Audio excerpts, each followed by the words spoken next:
When we think of ancient battles, we picture bows, arrows, swords, and shields, but in fact, even back then, great minds were ahead of their time, creating incredible weapons that confounded the enemy and of course helped win the battle. Let's take a closer look at each one, shall we? Let's go!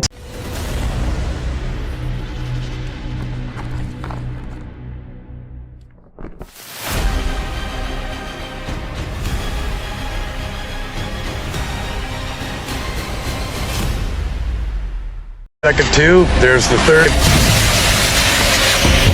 Long before mankind thought of inventing machine guns, there was a device called the Hu-Cha, a multiple rocket launcher developed in Korea, probably in the year 1499. To give you an idea, that's almost 5 decades before the birth of Leonardo da Vinci, a famous inventor ahead of his time. Firearms were not widespread in the 15th century, so special, let's say, arrows were used as projectiles for havacha, 100 or 200 special arrows. They looked like small missiles with sharp metal tips and paper tubes filled with gunpowder. The arrows were placed in a launcher, the launcher in a 2-wheeled cart, and the whole structure was mostly placed in fortresses or citadels. The arrows were used for defense and could fly up to 1.24 miles, just enough to get over a wall and land in someone on the other side. The watches were a very effective weapon.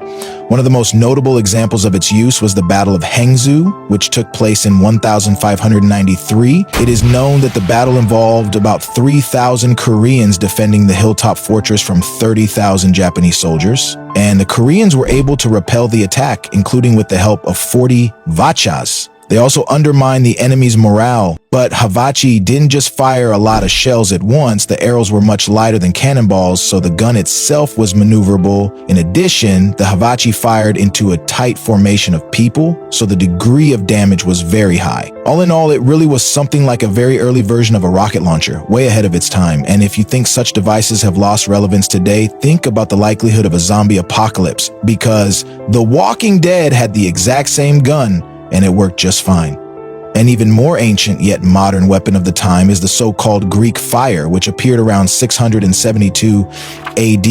It was used to set enemy ships on fire, in fact, as the first or almost the first flamethrower in history. Researchers believe the fire may have ignited on contact with water and was probably based on gasoline and quicklime. I use the word probably for a reason, because the exact composition is still a mystery.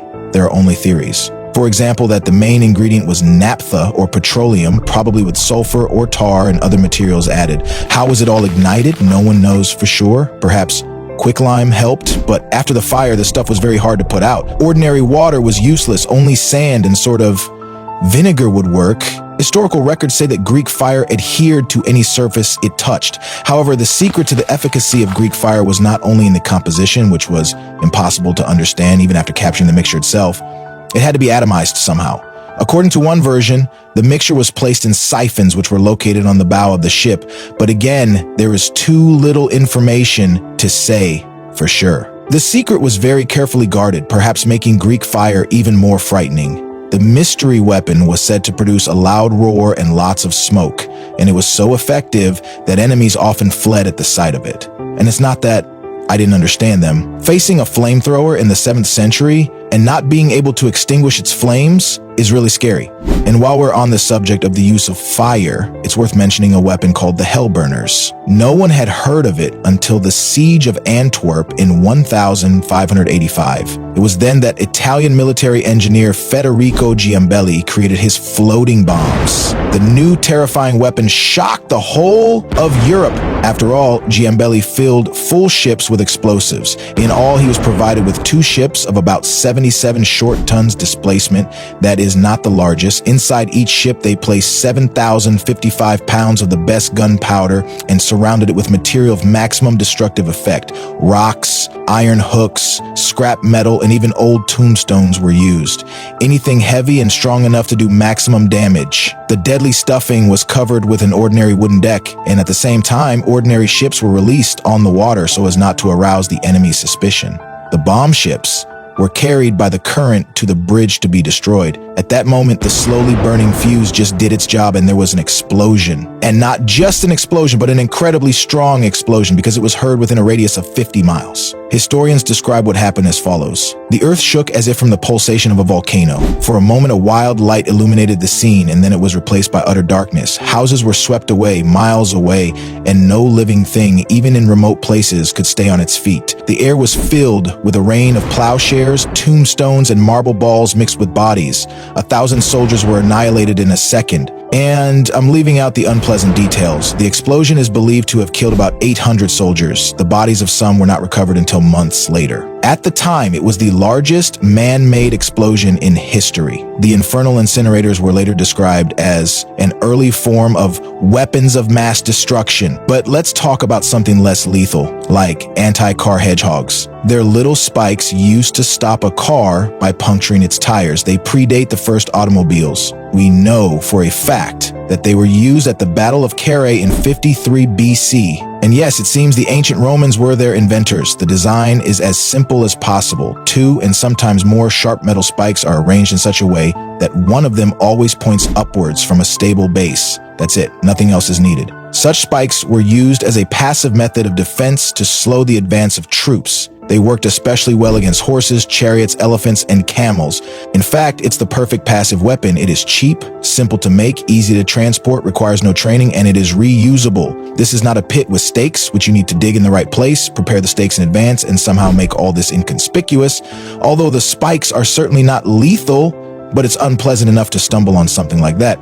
Plus, it's enough to hurt morale. Wind damage inflicted on horses or comrades by thorns forced infantry and cavalry to move very awkwardly and slowly to protect themselves. Wounds from thorns were painful, took a long time to heal, reduce mobility, and no one cancel infections. And to cure an infection in 1953 BC, you must agree, was quite problematic.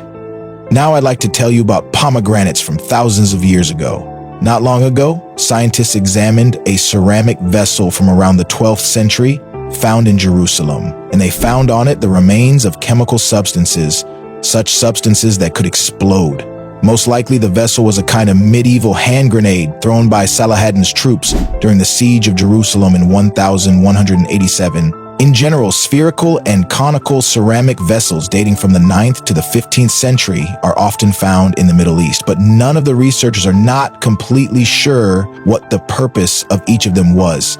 Some say that the vessels held mercury. Some say they held beer or aromatic oils. Increasingly, however, analyses of the vessels confirm that some of them contained a flammable mixture that was probably used as an explosive. So these could indeed have been hand grenades from the Crusades. It would seem, well, can some clay pot be a grenade? However, there is a logic here. A modern grenade, such as the Mk2, detonates a high explosive charge that pressurizes and ruptures the metal shell. The walls of this shell exploded into deadly shards.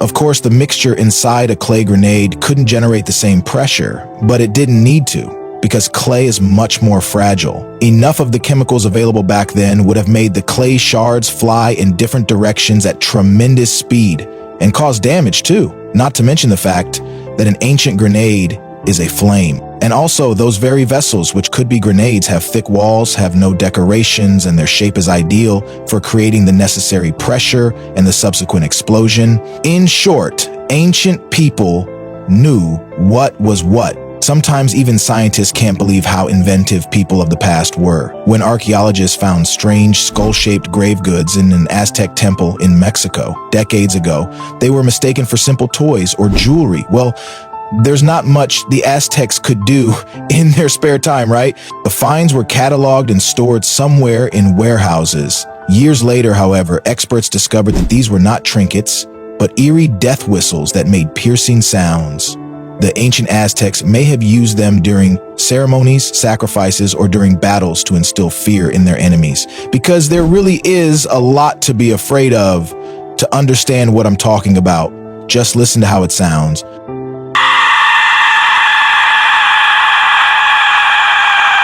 This is an image created for the defense of evil spirits. It does have a very horrible sound. In general, there used to be a lot of tools to psychologically influence the enemy. And if a weapon was both frightening and damaging at the same time, we're probably talking about a device called the Huolong Chu She. It acted as one of the world's first multi-stage and ballistic missiles and fired at enemy ships in naval battles. Even if the enemy was out of range, the weapon had a backup. A magazine of 3 rocket-propelled arrows. The battle is not at sea, but on land? No problem at all. Imagine that. You are busy on the battlefield, dealing with the enemy with classic methods, swords and pikes, and then you see that he has ballistic missiles with a dragon face. If that doesn't scare you, I don't even know what would scare you at all then. And by the way, this very weapon was the inspiration for the cartoon Mulan. Something similar the heroes used during battles, just smaller versions. And finally, a weapon I just couldn't resist mentioning. The Robotikin, a device whose creators decided to build an organ out of guns. Something like several iron barrels of small caliber, mounted parallel to each other on a platform. It may seem like a rather odd idea. You can't just string guns together and get the result. But when the gun was fired, several barrels fired their shells simultaneously, which gave a much higher rate of fire than any analogs. Besides, organs from guns were light and mobile, unlike some cannons which were difficult to carry from one place to another and hit moving targets.